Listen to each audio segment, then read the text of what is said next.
مسلمان نہیں ہوتا.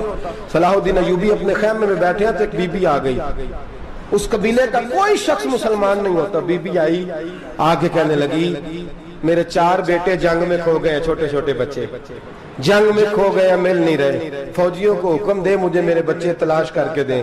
صلاح الدین ایوبی نے جھٹ پٹ سر پہ امامہ باندھا, نیزہ پکڑا, سینے بند باندھا, اپنے جبے کو سمیٹا اور باہر کہنے لگی تو کدھر جا رہا ہے؟ کہنے لگا میں خود تیرے بچے تلاش کر کے دوں گا. صلاح الدین چند سپاہی ساتھ گلی گلی نکلے, گلی گلی فجر کے نکلے, اثر ہو گئی, تھک گئے, 2 نمازیں صحرا میں پڑھی. جنگل کے اندر پہنچے تو ایک کونے میں 4 بچے ایک جگہ ڈرے اور سہمے ہوئے بیٹھے ملے.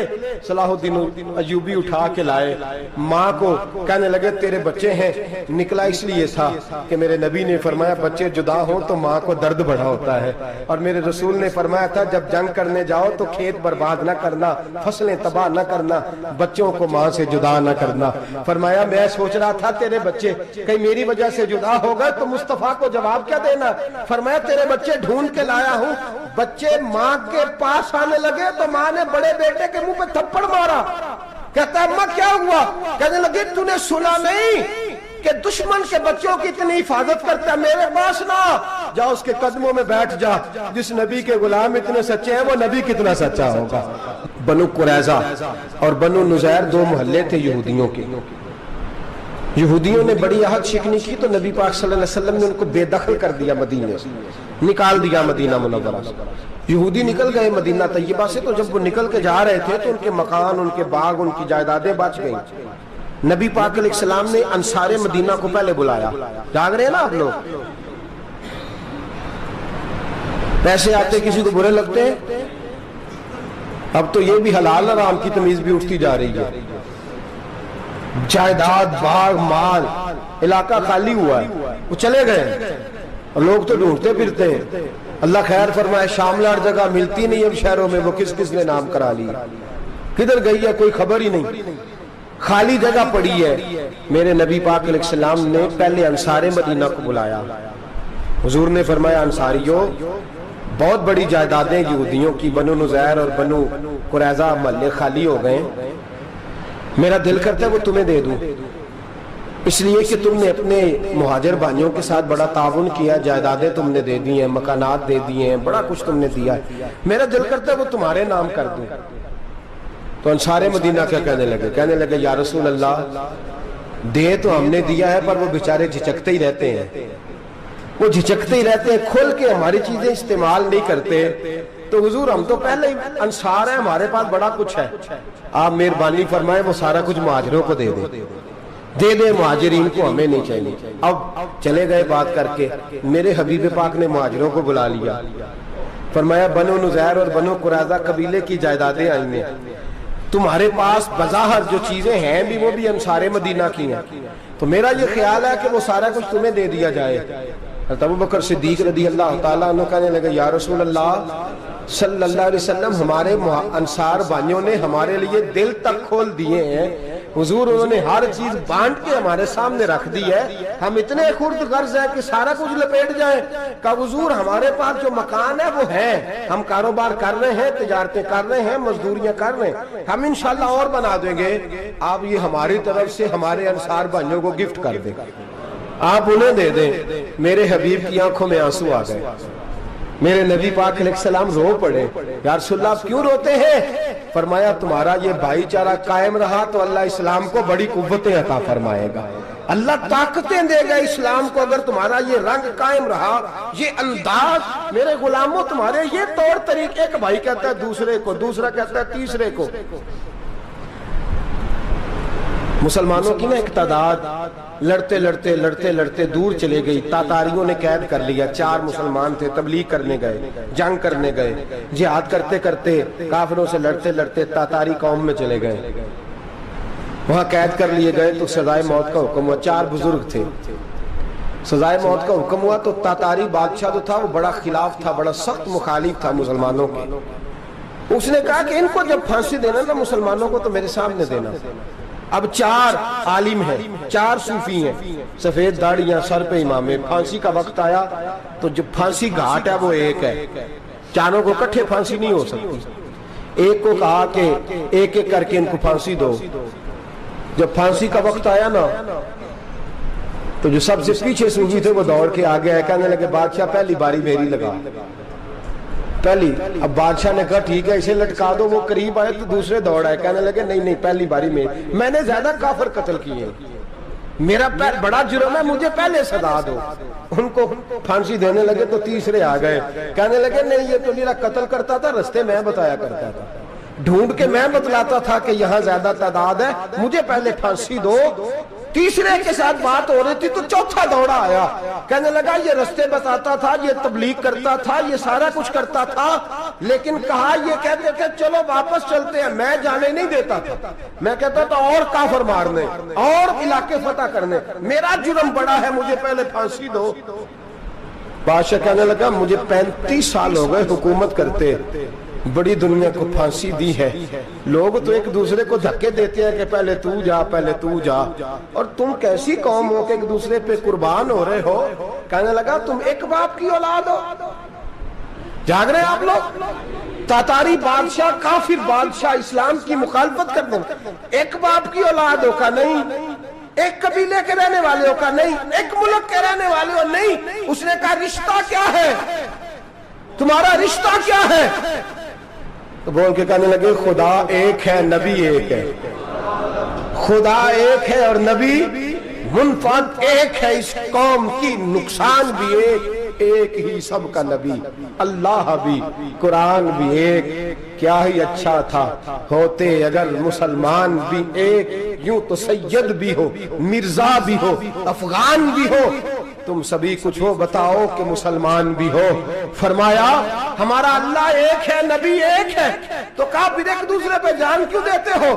فرمایا ہمارے نبی نے ہمیں بھائی بھائی بنا دیا ہے, بھائی کا دل نہیں کرتا اس کی آنکھوں کے سامنے بھائی چلا جائے, ہمارا دل نہیں کرتا پہلے مجھے دے پہلے مجھے دے. بادشاہ کہنے لگا تمہارا جذبہ مجھے متاثر کر گیا, جاؤ میں تم چاروں کو آزاد کرتا ہوں, تمہیں آزاد کرتا ہوں. میرے دوستو یہ رنگ تھا, دیکھیں نا, یہ اس دھرتی نے نظام دیکھا ہے نا, اس فلک میں پہلی بار دیکھا, اس زمین نے پہلی بار. اور میرے حضرت صاحب فرمایا کرتے تھے زمین تڑپ کے روئی, اس نے پہلی دفعہ دیکھا. احد کا میدان ہے, 3 صحابہ تپتی ہوئی زمین پہ زخموں سے چور چور پڑے ہیں.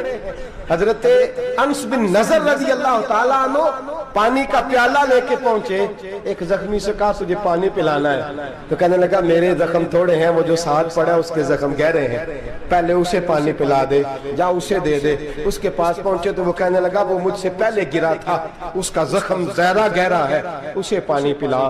تیسرے کے پاس گئے تو کہنے لگا چوتھا تڑپ زیادہ رہا ہے, اس کی عمر زیادہ ہے, میں تو جوان ہوں برداشت کر لوں, بڑھاپے کی وجہ سے نڈھال ہو گیا, پہلے اسے پانی پلا.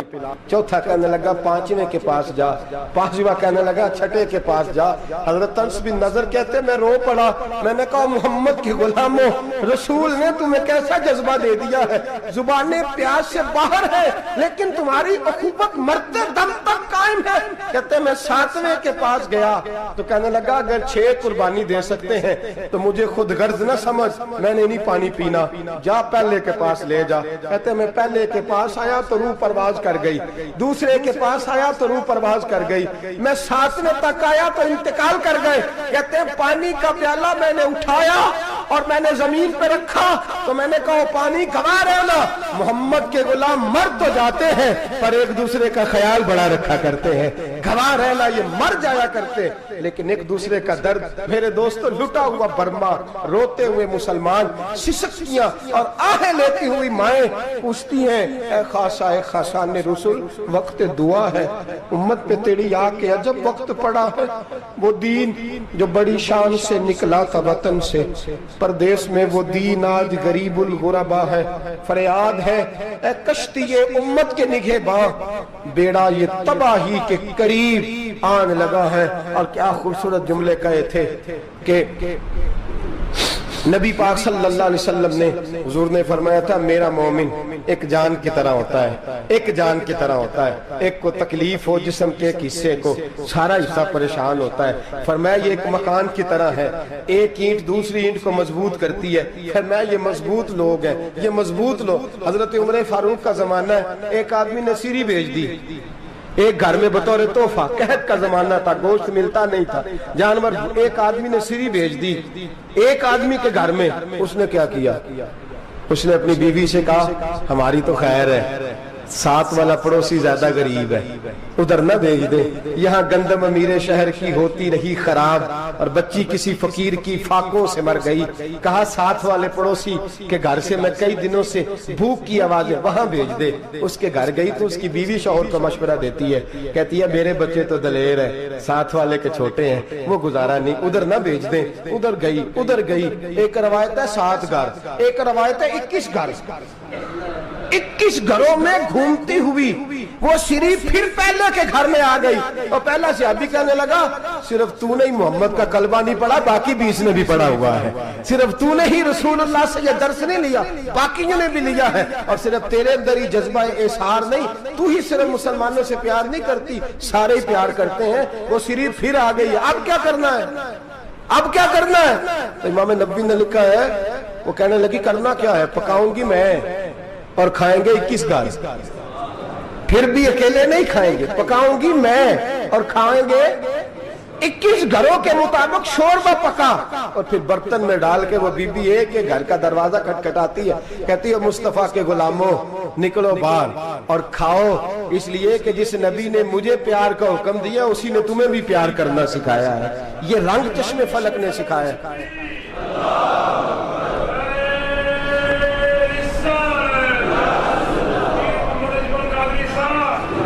آپ کی بڑی مہربانی، زندہ باد وہی ہے جس کو اللہ رسول زندہ باد فرمائے، بڑی مہربانی، اللہ جزا دے۔ عرض یہ کرنے جا رہا تھا کہ رسول کریم صلی اللہ علیہ وسلم نے یہ پیغام دیا امت کو، فرمایا دیکھیں نا کتنے بڑے لفظ ہیں، یہ نہیں فرمایا دوزخ میں جائے گا، یہ نہیں فرمایا کہ اسے جہنم کی سزا ملے گی، میرے نبی نے فرمایا میں اسے مومن مانتا ہی نہیں، میں اسے مسلمان اپنا مانتا ہی نہیں۔ حضور کسے؟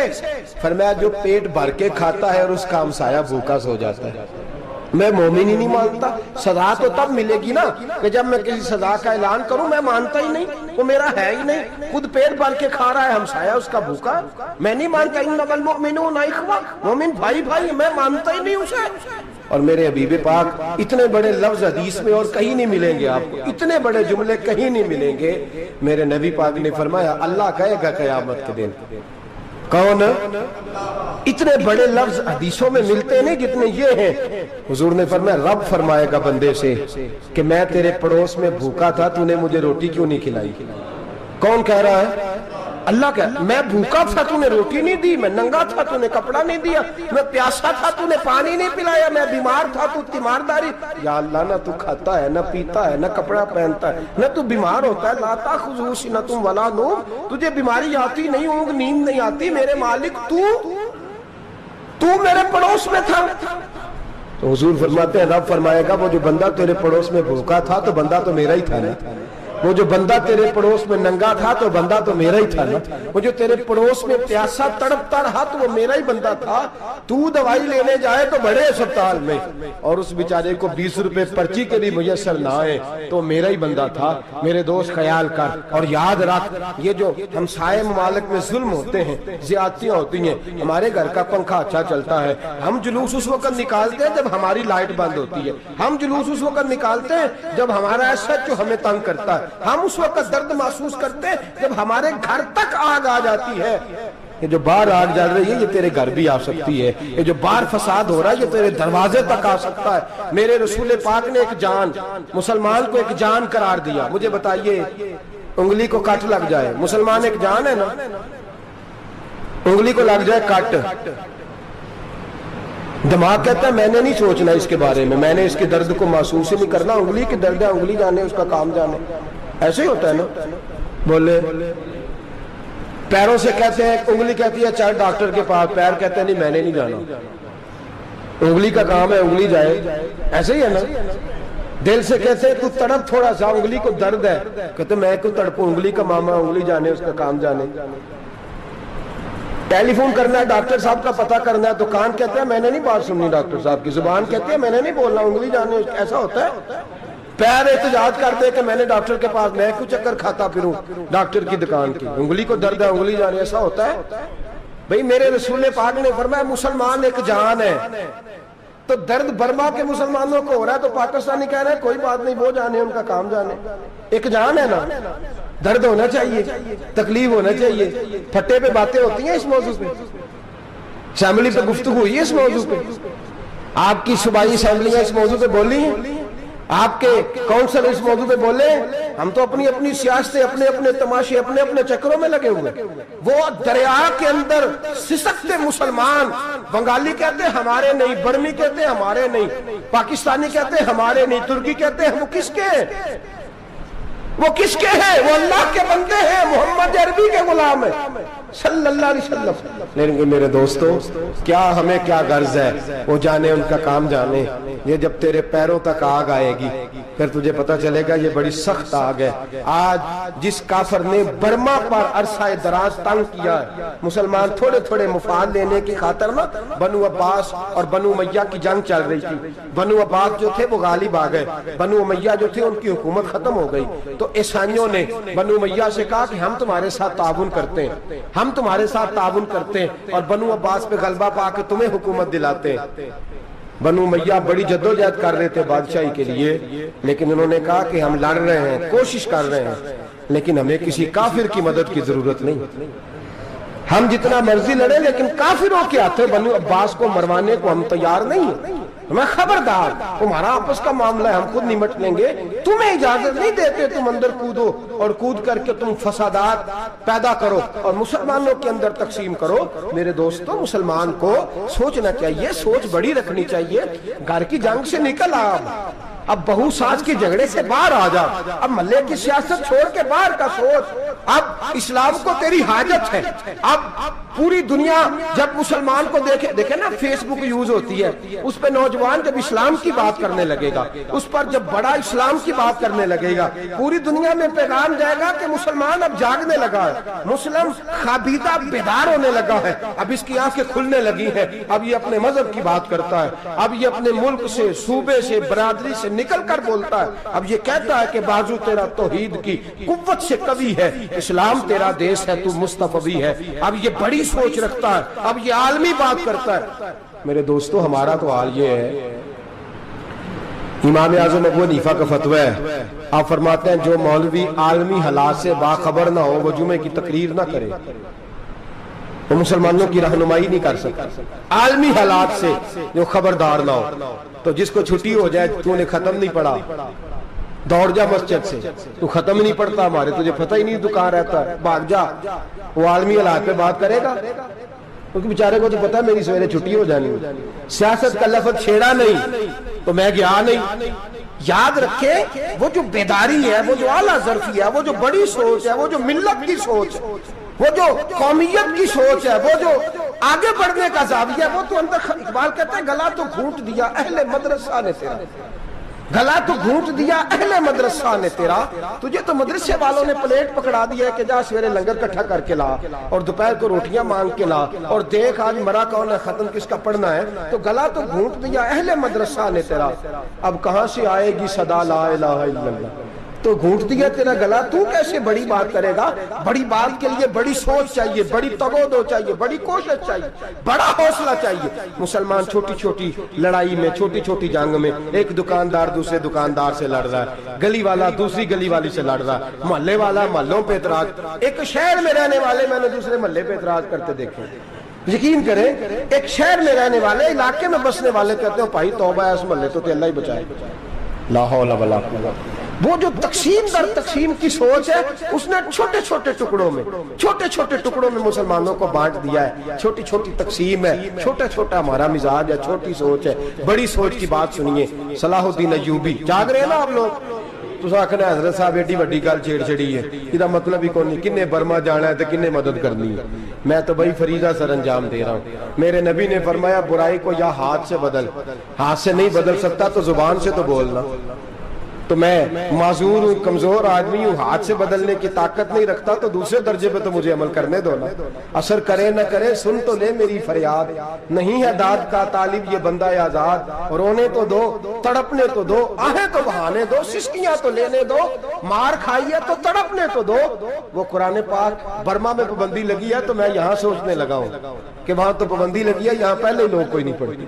معاذ اللہ تعالیٰ حالات دن پہ دن مسلمانوں کے لیے ایک ایک کر کے، افغانستان میں جو آگ لگی تھی پھر وہ عراق میں بھی لگی، پھر وہ لیبیا میں بھی لگی، پھر وہ مصر میں بھی لگی، پھر وہ یمن میں بھی لگی، سعودی عرب میں دھماکے ہوئے، میرا دل تڑپا ہے، مجھے پریشانی ہوئی، میں بچے پاس تھے، میں بڑا ڈسٹرب ہوا، میں نے کہا یار یہ ہمارا سب کا اجماعی عقیدت کا مرکز ہے، ہم کم از کم ہزار اختلاف کے باوجود کہا کرتے تھے کہ عرب میں امن ہے یار، وہاں سکون ہے، وہاں دکانیں کھلی چھوڑ کے لوگ چلے جاتے ہیں، وہاں بھی فساد ہونے لگا، وہاں بھی آگ بڑھ گئی ہے، لیکن ہم صرف چھوٹی چھوٹی کر کے جب آگ بجھانے کی کوشش کریں گے اس وقت آگ نہیں بجھے گی، جب ہر آدمی اپنے پیالے میں پانی لے کے آئے گا، ہر شخص اپنے گھر کی نل چلائے گا، ہر شخص نلکا چلائے گا اور پانی نکال کے یہ آگ بجھائے گا، تب یہ آگ بجھے گی۔ ہر آدمی کو کردار سوچ بڑی کریں، نظریہ بڑا کریں، ملت کی بات کریں، مسلمان ہو کے سوچیں، مسلمان ہو کے سوچیں، خدا را نکلے یہ گھر کے جھگڑوں سے، تھوڑی دیر کے لیے اپنے آپ کو بڑا کریں، بڑی سوچ آپ بنائیں، جب دوستیاں لگائیں، یارانے لگائیں، پھر چھوٹے موٹے حساب سے بچیں۔ بابا بلے شاہ صاحب فرماتے کورے ورک کتاب نہیں ہوندے، کورے ورک کتاب نہیں ہوندے، پتھر دل گلاب نہیں ہوندے، او بلیا یاری سوچ کے لائیں، یارا نال حساب نہیں ہوندے۔ پھر ذرا نکلے اس حساب کتاب سے باہر، بلیا یاری سوچ کے لائیں، یارا نال حساب نہیں ہوندے۔ پھر ذرا بڑا ذہن کریں، چھوڑے اپنے حساب، وَيُبْصِرُونَ عَلَىٰ أَنفُسِهِمْ وَلَنَبْلُوَنَّكُمْ بِشَيْءٍ مِّنَ الْخَوْفِ وَالْجُوعِ وَنَقْصٍ مِّنَ الْأَمْوَالِ وَالْأَنفُسِ وَالثَّمَرَاتِ۔ پھر حساب کتاب سے نکلے، پھر امام علی مقام کی طرح یہ سوچ بنائے کہ حسین کے بچے چلے جائیں تو کوئی حرج نہیں، امت پر آنچ نہیں آنی چاہیے۔ ایک امام علی مقام، کل تک امام میدان میں کھڑے تھے تو اکیلے تھے، لیکن آج پوری دنیا کہتی ہے حسین ہمارا ہے، حسین ہمارا ہے۔ آج نظریہ امام علی مقام زندہ ہے، تو اکیلا ہے تو کھڑا ہو، یہ نہ کہا کر چھوٹی سی مسجد ہے، ایک کونا کا کھڑکاوا، مولانا تقریر کر رہے ہیں تو کیا بنے گا، ایک آواز کہیں سے گونجا کرتی ہے، پھر اس میں تاثیر میرا اللہ پیدا فرما دیا کرتا ہے، پھر اس کے اندر قوت میرا رب پیدا فرما دیا کرتا ہے، پھر اللہ اس میں تاثیر پیدا کر کے چار دانگ عالم میں پھیلا دیا کرتا ہے۔ صلاح الدین ایوبی، مسلمانوں پہ ظلم ہوا، فلسطین میں آگ لگی اور پورے فلسطین کی گلیاں خون سے بھر گئیں، ایک دن کے اندر 70,000 مسلمان قتل ہوا۔ گھوڑوں سے سڑکوں پہ چلا نہیں جاتا تھا، گھوڑے پھسلتے تھے، اتنا خون تھا، اور کچی سڑکیں تھی، اتنا خون تھا، پہلے کچی زمین نے خون پیا، پھر خون اس سے باہر آیا، پھر بھی اتنا سخت 70,000 آدمی قتل ہوا۔ صلاح الدین ایوبی کون تھے؟ میرے غوث اعظم جیلانی کے مدرسے کے طالب علم تھے۔ جامعہ نظامیہ مدرسہ، یہ مدرسے ہیں جنہوں نے دین کے مجاہد پیدا کیے، مدارس ہیں جنہوں نے دین کے مجاہد پیدا کر کے پوری دنیا کے اندر پھیلائے ہیں۔ مدارس کے اندر دہشت گردی آئی، میں اختلاف نہیں کرتا، لیکن ابھی بھی مدرسے ہیں جن مدرسوں سے رسول اللہ کے دین کا سچا درس دیا جاتا ہے، امن، پیار اور محبت کی فضا کو عام کیا جاتا ہے وہ مدارس، اور انشاءاللہ قیامت کی صبح تک وہ مدرسے قائم رہیں گے۔ صلاح الدین ایوبی مدرسے کے طالب علم ہے، مدرسے کا، لیکن مدرسہ اس کا تھا جو ساتھ درویش بھی تھا، جو ساتھ اللہ رسول کے احکامات محبت کے ساتھ پھیلانے والے غوث اعظم جیلانی کا مدرسہ تھا، اس مدرسے کا پڑھنے والا طالب علم۔ دیکھیں نا، علم دین شہید کون تھا؟ نعتیں پڑھنے والا تھا نا، ختم دلانے والا تھا۔ عامر چیمہ شہید کون تھا؟ نعتیں پڑھنے والا تھا نا۔ یہ نعتیں وہ چیز ہوتی ہے جو دلوں کے اندر اثر پیدا کر دیتی ہے، جو نبی پاک کی محبت کو پروان چڑھاتی ہے، اور یہی چراغ جلے گا تو روشنی ہوگی۔ صلاح الدین ایوبی اکیلا اپنے دوستوں سے کہنے لگا مسلمانوں کی مدد، چند سالوں میں نکلو مدد کریں۔ انہوں نے کہا تیرے نکلنے سے کیا ہوگا؟ کہنے لگا میں نے نہیں نکلنا، میرے اللہ نے میری مدد کرنی ہے، میرے اللہ نے میری اٹھ باندھ کمر، کیا ڈرتا ہے پھر دیکھ خدا کیا کرتا ہے، فرمایا مجھے نکلنے دے، اللہ میری مدد کرے گا۔ تھوڑا تھوڑا کر کے فوج جمع کی، کوشش کی، چند سالوں کے بعد اسی جگہ جہاں مسلمانوں کا خون بہا تھا، اللہ نے اسلام کا جھنڈا پھر سے بلند کر دیا۔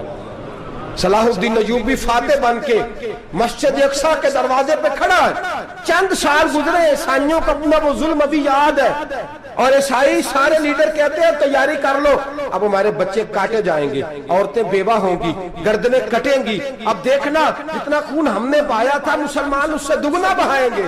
صلاح الدین ایوبی گھوڑے پہ کھڑے ہیں اور پوچھتے ہیں، او عیسائیوں بتاؤ تمہارے ساتھ کیا کروں؟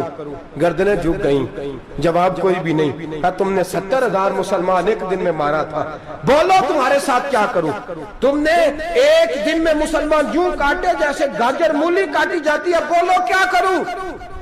عیسائی کہنے لگے ہمیں اپنے ظلم یاد ہے، تشدد یاد ہے، بربریت یاد ہے، تو بہتر جانتا ہے تو نے کیا کرنا ہے. صلاح الدین ایوبی گھوڑے پہ فاتح کھڑا ہے، آنکھوں میں آنسو آئے، تڑپ کے رویا، کہنے لگا میں تمہارے ساتھ وہی سلوک کروں گا جو میرے مصطفیٰ نے قریش مکہ کے ساتھ فرمایا تھا. لا تصریب علیک، جاؤ تم پر کوئی زیادتی، جاؤ تم آزاد ہو. اس نے کہا تو کر کیا رہا ہے؟ کہنے لگا میں کیا کروں، میں اس محمد کا ماننے والا ہوں جس نے معاف کرنا سکھایا ہے صلی اللہ علیہ وسلم. میرے پیروں میں زنجیر ہے رسول اللہ کی غلامی کی، جاؤ تم آزاد ہو. اس نے کہا تم آزاد ہو. لوگوں نے کلمہ پڑھنا شروع کر دیا، اشہد ان لا الہ الا اللہ واشہد ان محمدن عبدہ. سارے قبیلے کے کچھ نہ کچھ لوگ مسلمان، ایک قبیلہ رہ گیا مسلمان نہیں ہوتا. صلاح الدین ایوبی اپنے خیمے میں بیٹھے ہیں تو ایک بی بی آ گئی، اس قبیلے کا کوئی شخص مسلمان نہیں ہوتا. بی بی آئی، آگے کہنے لگی میرے 4 بیٹے جنگ میں کھو گئے، چھوٹے چھوٹے بچے جنگ میں کھو گئے، مل نہیں رہے، فوجیوں کو حکم دے مجھے میرے بچے تلاش کر کے دیں. صلاح الدین ایوبی نے جھٹ پٹ سر پہ امامہ باندھا، نیزہ پکڑا، سینے بند باندھا، اپنے جبے کو سمیٹا اور باہر. کہنے لگی تو کدھر جا رہا ہے؟ کہنے لگا میں خود تیرے بچے تلاش کر کے دوں گا. صلاح الدین چند سپاہی ساتھ گلی گلی نکلے، گلی گلی فجر کے نکلے، اثر ہو گئی، تھک گئے. 2 نمازیں صحرا میں پڑھی، جنگل کے اندر پہنچے تو ایک کونے میں 4 بچے ایک جگہ ڈرے اور سہمے ہوئے بیٹھے ملے. صلاح الدین ایوبی اٹھا کے لائے، ماں کو کہنے لگے تیرے بچے ہیں. نکلا اس لیے تھا کہ میرے نبی نے فرمایا بچے جدا ہوں تو ماں کو درد بڑا ہوتا ہے، اور میرے رسول نے فرمایا تھا جب جنگ کرنے جاؤ تو کھیت برباد نہ کرنا، فصلیں تباہ نہ کرنا، بچوں کو ماں سے جدا نہ کرنا. فرمایا میں سوچ رہا تھا تیرے بچے کہیں میری وجہ سے جدا ہو گئے تو مصطفیٰ کو جواب کیا دینا. فرمایا تیرے بچے ڈھونڈ کے لایا ہوں. بچے ماں کے پاس آنے لگے تو ماں نے بڑے بیٹے کے منہ پہ تھپڑ مارا. کہتا اماں کیا ہوا؟ کہنے لگے تو نے سنا نہیں کہ دشمن کے بچوں کی اتنی حفاظت کرتا ہے، میرے پاس نہ جا، اس کے قدموں میں بیٹھ جا. جس نبی کے غلام اتنے سچے ہیں وہ نبی کتنا سچا ہوگا، جس نبی کے نوکر اتنے کھڑے ہیں وہ نبی کتنا کھڑا ہوگا. جا کے کلمہ پڑھ لے. میرے دوست یہ اسلام ہے جس نے غیروں کا درد بھی اپنے سینے میں رکھا. اقبال کہتا ہے سارے زمانے کا درد ہمارے ہی سینے میں ہے. برما کا مسلمان ہو یا عراق، لیبیا، افغانستان، کشمیر کا مسلمان ہو، میرے دوست وہ غیر نہیں ہے، وہ تیرا اپنا ہے. اس کا رنگ نہ دیکھ، اس کی بولی نہ دیکھ، اس کا قبیلہ اور علاقہ نہ دیکھ، دیکھ کہ وہ تیرے رسول کا کلمہ پڑھتا ہے، وہ دیکھ کہ وہ کعبے کی طرف منہ کر کے نماز پڑھتا ہے، دیکھ کہ تیرا اور اس کا نصاب زندگی قرآن ایک ہے. میرے دوست کچھ نہیں کر سکتا تو دعا تو کر دیا کر، کچھ نہیں کر سکتا تو التجا تو کر دیا کر. اللہ کے حضور یہ تو کہا کر کہ اللہ مسلمان جہاں بھی ہیں تو ان کی مدد فرما، اللہ مسلمان جہاں بھی ہیں تو ان کی غیبی امداد فرما. یہ دعا تو میرے دوست ضرور کیا کرو. سوچ بڑی کریں، جب بھی آپ بولیں، جب بھی آپ لکھیں، جب بھی کسی سے بات کریں تو بحیثیت مسلمان کے بات کریں، بحیثیت ایک نبی پاک کے غلام کے بات کریں. اپنی زندگی اس انداز میں ترتیب دیں کہ پہلے آپ مسلمان ہیں، اس کے بعد آپ کچھ اور ہیں. پہلے اسلام کی بات کریں، بڑی بات کریں، بڑے حوصلے کی بات کریں، پھر اسلام کو قوت ملے گی، پھر بیداری امت کو نصیب ہوگی. اللہ کریم برما کے مسلمانوں کو اپنی رحمت کی ٹھنڈی چھاؤں نصیب فرمائے، ہمیشہ مدحت خیر الانام میں گزرے. دعا ہے یہ عمر درود و سلام میں گزرے. آخر دعوانا ان الحمدللہ رب العالمین.